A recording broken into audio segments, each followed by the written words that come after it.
Around BVA, stamper marksmanship shortens week-long elk hunt in Idaho. A small photo accompanying only the lower fifth of the first column of a page accompanies this first entry in Around BVA. The photo shows a line of 4 men, all smiling rather broadly. Immediately in front of them sits a deceased elk that has apparently been hunted by the group. The caption states, "Spotter Kelly Ure, second from left, gives thumbs up to unique hunting feat performed by Dale Stamper, third from left." A team of outfitters also joined the pair on what turned out to be a short hunt. The write-up that accompanies this photo commences as follows. Just weeks after the National Convention, Dale Stamper left for a week-long elk hunting camp and expedition that he himself was responsible for cutting short. No, Dale did not catch the flu or break an ankle for the second time in less than a year, nor was he bored or having a miserable time. He said, in fact, that he had the time of his life in an area of southern Idaho near the town of Mountain Home. "It was one of the best times I've had in a long time," he related later. "I'm out there doing guy stuff and talking about guy stuff with a group that works hard and plays hard at the same time, and helping me with a great deal of passion to accomplish something I wanted to do." The guys, referred to by Dale, worked through the Disabled American Veterans and VA to offer an elk hunt to 2 Idaho disabled veterans per year on a working ranch owned by an individual also excited by the opportunity. The trip is publicized and happened to catch Cora Stamper's attention a few months before. She submitted an application for Dale, not necessarily hopeful that he would be selected. Nevertheless, much to the happy surprise of both, Dale was one of the 2 vets selected. "For some reason, the other veteran did not make it there, so I was just myself with those 4 passionate outfitters, keen on me getting an elk sometime during the week," he said. "I think what they try to do is pick someone for this trip who can benefit the most from such an experience and not necessarily for anything he or she may have done in the past," he said. A friend of Dale's drove him to southern Idaho on October 2nd, a Sunday. That evening, Dale and the group heard elk constantly. To get started, Dale and his new spotter, Kelly Ure, used an iScope device that links a smartphone to the hunter's scope so that he or she can use the camera from the smartphone to broadcast his or her scope view. Ure could then watch the target area with both eyes and relate the important information to Dale. A target was set up approximately 100 yards out, and Dale took 4 rounds of shots. "In each of the 4 rounds, I hit the target every time," he said. "At that point, I was surprising myself as Kelly encouraged me." On Monday morning, Dale's group of 6 set out for the hunt. "We went to one spot early on and didn't find anything," he said. "Then we went to a gully and located a bunch of elk nearby." Dale said at that point, only some 90 minutes into the hunt, one of the outfitters started calling the elk with a bugle that drew the herd and the main bull from about 300 yards away down to about 120 yards. "In the meantime, Kelly's behind me talking about the process, and we're fiddling with the iPhone trying to get it in focus," he said. "Finally, after we get things focused and I have a rifle lined up, Kelly tells me to go ahead and fire." Amazingly, Dale's first shot got the 600-pound 6x6 elk in the top of the heart. Because it was mating season and there was plenty of adrenaline and pent-up energy, the elk did not go down right away, but did so soon enough due to the accuracy of the shot. "It was an example of a perfect team," said Dale. "Kelly had confidence that I was going to hit the target, and I had confidence that he was going to help me line it up correctly." Equally impressive was that Dale was the first and only blind hunter Ure had ever worked with, and the first hunter to ever bag an elk that quickly on the first day. "Of course, we did a lot of yelling and hugging one another right after that," he said. "We went back to the cabin and celebrated." With his mission accomplished, Dale returned home on Tuesday rather than the originally scheduled Thursday. "While it's true that I relished this experience, it's still about promoting what these outfitters did for me rather than what I did," he said. "They showed me, and everyone with whom I'm able to share this experience, especially my fellow blinded veterans, that we can all approach our lives with passion and that there is no limit to our capabilities." End quote. To blinded veterans who think they cannot go elk hunting and land one during the hunt or do something similar, Dale would try to convince them otherwise. "Some of us tend to think that life is over," he said. "Good grief, we can't think that way and just need to get out and do something." Trip a reality, thanks to VA Rehab. A photo also accompanies this Around BVA entry. 4 persons are seen seated at a table, 2 men on the left and 2 ladies on the right. An object that appears to be a blender is seen in the front of the group, and the 2 ladies are holding bottles of some type. The first of the 2 ladies from the left is also holding a utensil in her left hand. Her smile is the most expressive of the 4. The other 3 are sporting only faint smiles. The caption states, Terry Keble, far left, uses technology to do his part in the preparation of his table's gazpacho. The text of the account reads as follows. An always active Terry Keble, Rio Grande Regional Group, and his wife Mary Ellen took their high-energy lifestyle a step further by celebrating their 65th birthdays with a 2-week trip to Spain. Without the benefit of all his VA blind rehabilitation training, Terry said such travel would, at best, be much less enjoyable. The major reason for our decision to go was my blind rehab training, said Terry. This included mobility, orientation, and iPhone technology training. Terry, who was totally blind, put into practice many of the specific techniques he has learned as a trainee during several stints at VA blind rehabilitation centers and sent photos to BVA National Headquarters to prove it. I was able to navigate cobblestone walkways and steps with my white cane, and I demonstrated the arm bar technique to the coach driver so that he could assist me during exits from the coach, he said. I learned these techniques from my hiking training at the Blind Center in Palo Alto. Terry was also able to use his KNFB reader to convert brochures into a readable format and take photos with his accessible iPod Touch, including a head-on photo of Mary Ellen eating lunch in a Seville restaurant. In front of several onlookers, he also chopped vegetables for gazpacho, a soup made of raw vegetables, served cold, and originating in the southern Spanish region of Andalusia. I was able to participate with my fellow travelers in the sighted world and enjoyed all of the tastes, smells, languages, and culture, he said. Quoting United Nations Secretary-General Ban Ki-moon, Terry asserted that the world's citizens have a right to access leisure and tourism services on an equal basis. With that right, let's get out and enjoy what life has to offer, he exclaimed. Most certainly Terry is one to practice what he preaches. White Cane Day activities offer outreach opportunities. A photo once again has been added to this subsection of Around BVA. The photo reveals a gentleman standing with his white cane between 2 ladies who are seated. In the background, an extraordinarily large room is visible. The lady at the far right is smiling broadly, while the 2 other smiles are somewhat faint. The caption states, BVA Field Service Training Coordinator Wade Davis, center, with Bros Cecilia Rose, left, and VIST Coordinator Ellen Rudikoff at White Cane Awareness Day information booth. The account of White Cane Day begins with the following. Blinded veterans from regional groups across the country recently joined forces with BVA auxiliary regional groups, VA support groups, and sister organizations of and for the blind in promoting public awareness of the issues facing the blind and visually impaired.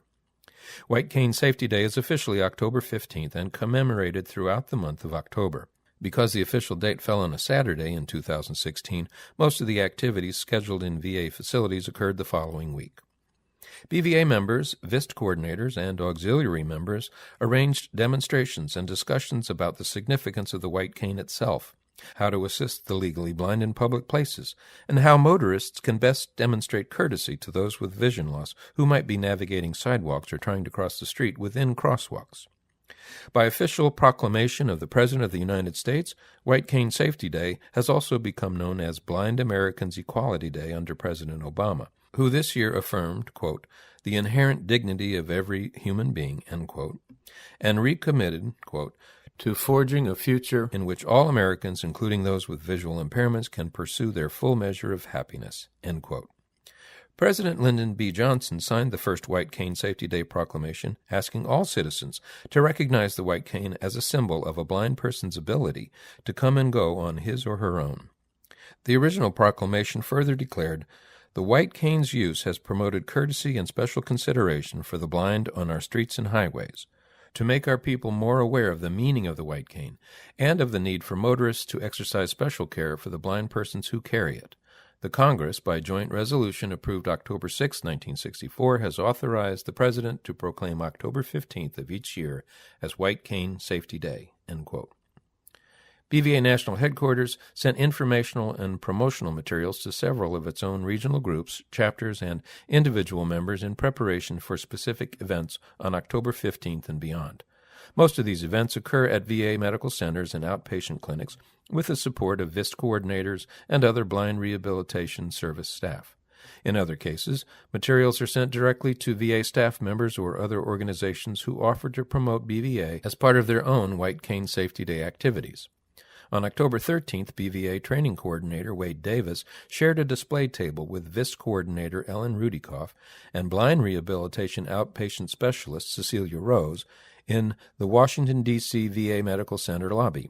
The three together shared information about VA and BVA services to passers-by, which included a few veterans with vision loss or individuals acquainted with them. On October 14th, members of the North Carolina Regional Group set up a similar arrangement at the Durham VA Medical Center under the leadership of Group President Lee Davis. On October 15th, the Columbus chapter of the Georgia Regional Group conducted a white cane walk in the downtown area of the city under the planning and coordination of Regional Group Secretary Elizabeth Holmes, attracting the attention of WRBL TV3. The station aired a segment on the local news later that day. Liz and son Ben, the latter of whom is the recently elected BVA Auxiliary National Secretary, also made white cane replica pins out of the colored iron beads that meld together. Quote, "One of our goals is to inform the community and let them know that people with white canes are individuals," blinded veteran Raymond Thorne said in a soundbite during the segment. "We're not delicate, and you can also approach us as valuable citizens like everyone else," end quote. Signs unveiled at Waco Blind Center. Two signs welcoming trainees and visitors to the Waco Blind Rehabilitation Center at the Doris Miller VA Medical Center were dedicated and placed at the center's entryways on October 4th. On hand for the unveiling was blinded veteran Kevin Jackson of nearby Austin. Kevin is both president and secretary of BVA's Greater Austin chapter. "I had the good fortune of being present for this dedication and offering a few remarks about the meaning of the signs, which was both enjoyable and inspirational to me," Kevin said. According to Chris Bosley, chief of the BRC, the signs came about following considerable trial and error. "But the end result was well worth it," he said. The signs were built by the BRC's two manual skills instructors, Thomas Wiedemeyer and Jonathan Nissen. They were made out of a 1-inch thick, 8-foot-long, 7-inch wide piece of donated pine wood. The pine was routed on one edge of the sign and sanded. Paint was mixed and feathered out on the edges using a semi-stained paint process to give the sign a faded look toward the edges.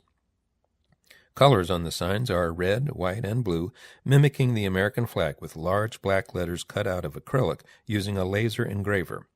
White star templates were cut out from the laser and spray painted on the sign. On the bottom right corner is the engraving, "Blind Rehab Service 2016. To give the sign a personal touch, World War II veteran Robert W. Winslow of Kansas signed one of them after completion, said Bosley. Both signs have the same message to all who enter our BRC. The price of freedom is seen here.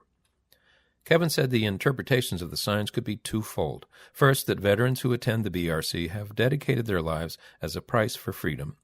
And second, that the same individuals now exercise their freedom as they attend the BRC and serve as ambassadors for other blinded veterans who should do the same.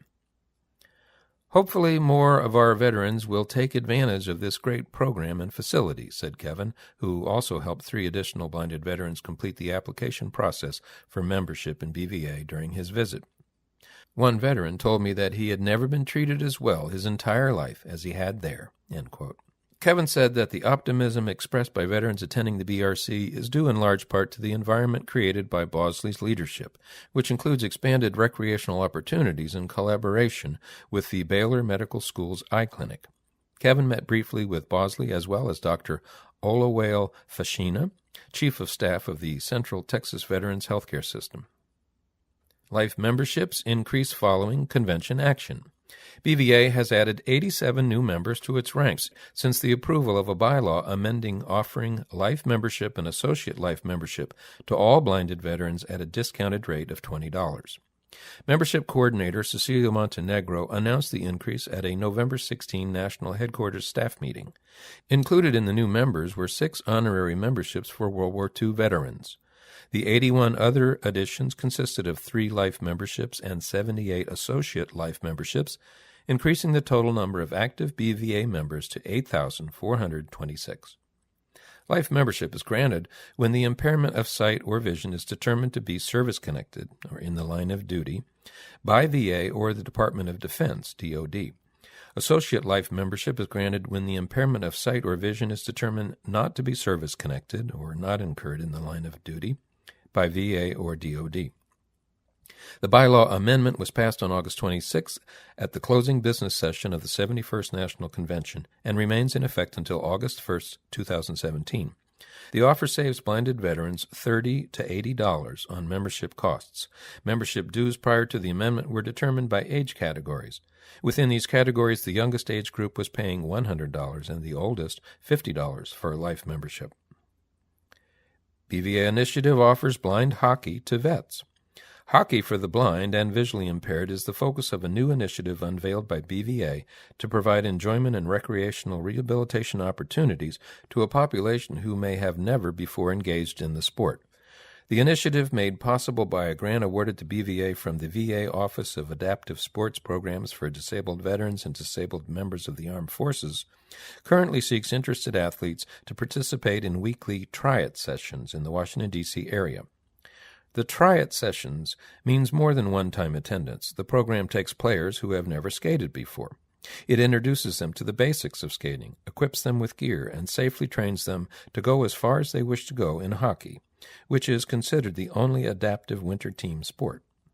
We are excited about moving blind ice hockey forward to take a more prominent place among popular activities for those with vision loss, especially veterans, said BVA Program Director Bruce Porter. Although many are surprised to hear blind and ice hockey in the same sentence, blind hockey has been played in Canada for nearly 40 years, he said. Although the rules for blind hockey are similar to the sighted game, an enlarged, slower-moving puck with loud ball bearings is used. In tournament play, all athletes must be at least legally blind, with the lowest vision athletes playing defense or goalie. Athletes are grouped by sight level and can have only a set amount of sight among all of the players on the ice at the same time.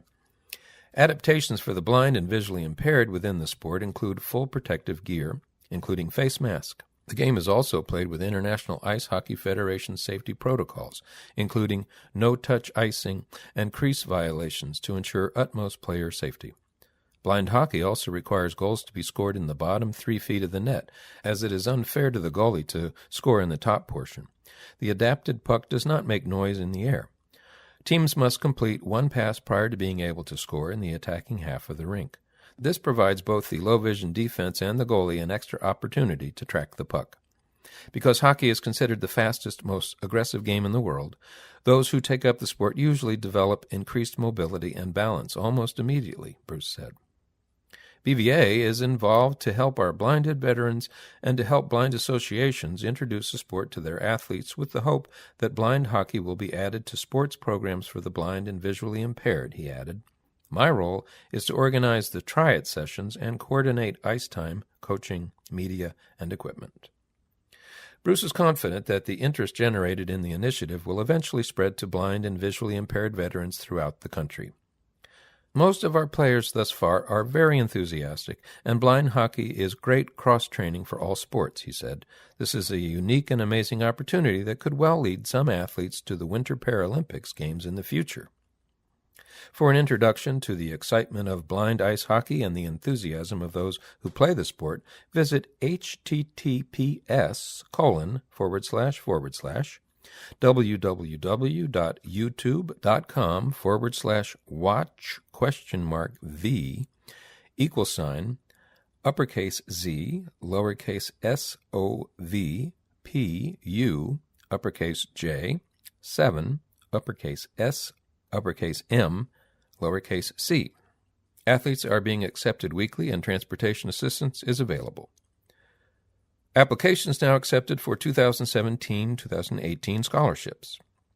BVA will award 7 total scholarships for the 2017-2018 school year, 6 under the Catherine F. Gruber classification and 1 through the Thomas H. Miller program.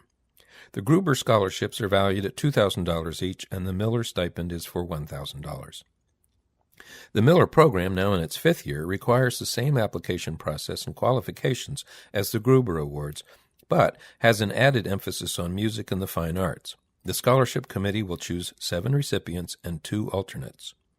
Dependent children, grandchildren, and spouses of both blinded veterans and active duty blinded service members of the U.S. Armed Forces are eligible for the scholarships. The veteran must be legally blind, and the blindness may be either service-connected or non-service-connected. The veteran need not be a member of the Blinded Veterans Association. To be eligible for the scholarship, an applicant must have been accepted for admission or already be enrolled as a full-time student in an accredited institution of higher education or business, secretarial, or vocational training school. BVA began its first scholarship program 34 years ago. The awards are intended to defray a student's educational expenses, including tuition, books, and other academic fees. Scholarship payments will be made by BVA directly to the educational institution. The scholarships will be awarded on a, quote, most highly qualified, end quote, basis, utilizing the following criteria: answers to questions on the application form, transcripts of high school and or college records, 3 letters of reference, and a 300-word essay relating to the applicant's career goals and aspirations, as well as past awards and achievements. Scholarships are awarded for 1 year only. Applicants are advised that the BVA National Board of Directors has determined that Gruber and Miller scholarship recipients are limited to a total of 4 scholarships during their college careers. Applications for the scholarships may be accessed and downloaded at bva.org by emailing the request to projectassistant@bva.org or by sending a written request via postal mail to BVA National Headquarters, 125 Northwest Street, 3rd floor, Alexandria, Virginia, 22314. Completed applications and supporting materials must be returned to BVA no later than Friday, April 21, 2017. Due to time constraints related to processing the applications for the Scholarship Committee's review, applications arriving subsequent to the aforementioned deadline will not be accepted. Incomplete applications will not be submitted to the Scholarship Committee. It is the responsibility of the applicant, not BVA, to ensure a complete application. Rio Grande Support Group gets voting machine demo. An October 18 meeting of the BVA Rio Grande Low Vision Support Group celebrated the strides of persons with vision disabilities and reaffirmed their capability to fully participate in society, according to Rio Grande Regional Group member Terry Kebbell. The meeting featured officials from the Donna Ana County Board of Elections, who provided training on an accessible voting machine that allows the voter to cast his or her choice totally independently and without assistance. Quote, "The machine was available at all voting sites in our county for the recent elections," said Terry. "Everyone at our meeting was amazed at how easy the voting machine is to use with an audio menu system that is simple to navigate."